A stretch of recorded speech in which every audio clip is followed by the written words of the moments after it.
Ano ang mangyayari kung tatakbo ka ng 30 minutes araw-araw? Number 10, kapag nagsimula kang tumakbo, ang iyong katawan ay magsisimulang maglabas ng happy hormone na humahantong sa mas maligayang buhay. Number 9, ang mga buto sa iyong mga binti ay magiging mas malakas.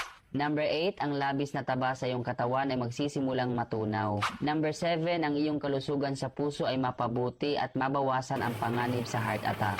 Number 6, ang iyong utak ay gumagana ng mas mahusay, na nagbibigay daan sa iyong paghawak ng presyon ng mas epektibo.